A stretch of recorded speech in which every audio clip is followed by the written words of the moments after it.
Hey, welcome back to Byron, everybody. It's July 22nd. It's in the evening. We got a little rain this morning. It's on the humid side. I wanted to talk a little bit about small gardens and shade gardens. This is a small seating area I have.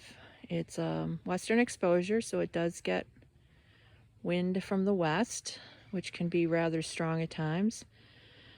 Seating, I feel, is really important in the garden. You want to have a place where you can sit down and enjoy your garden and your work.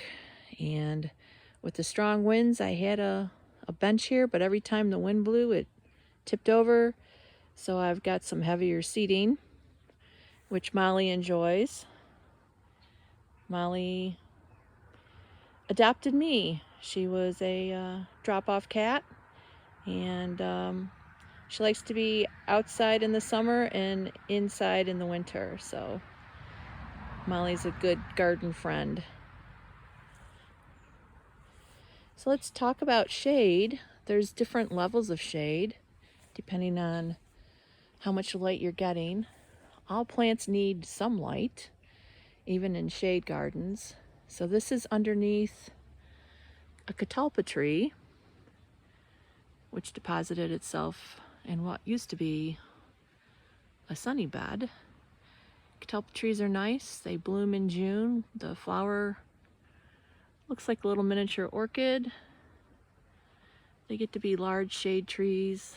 The leaves are heart-shaped, which gives you some nice texture. It's just something different in the garden. This garden gets mostly afternoon sun, and I have limbed up the small catalpa here so that there's more sun on the plants. You see it's late evening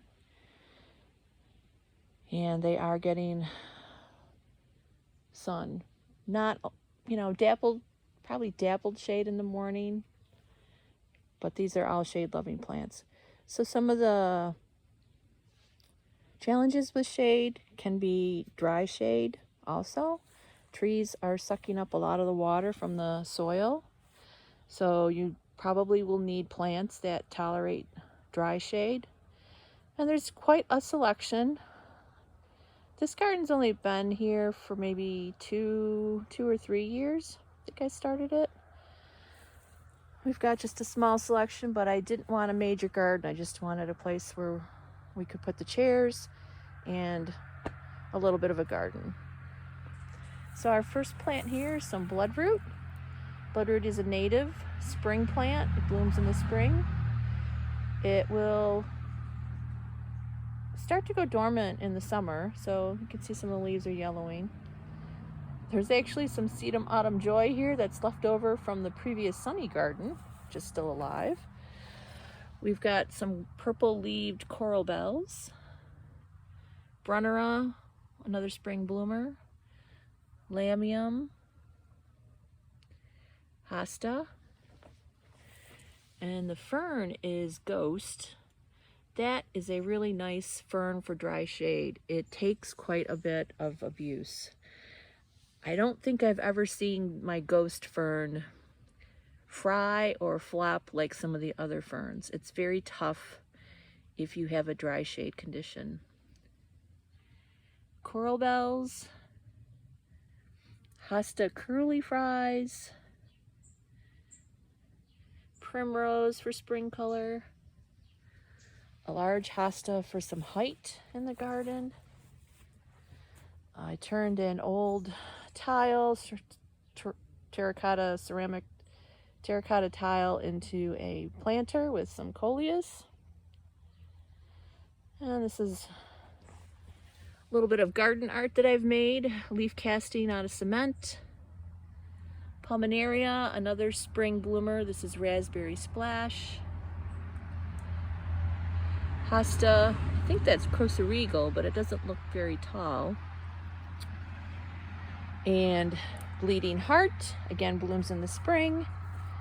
They will go dormant in the summer if they don't get enough moisture. And some more garden art. I love my toads from Toad Hollow, a little toad family.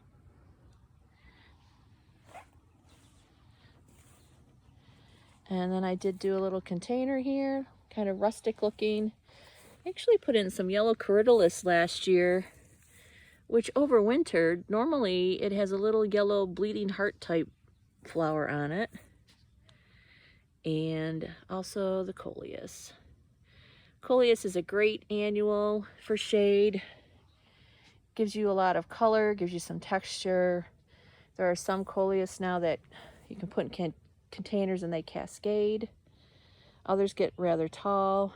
There are some that are good for sun.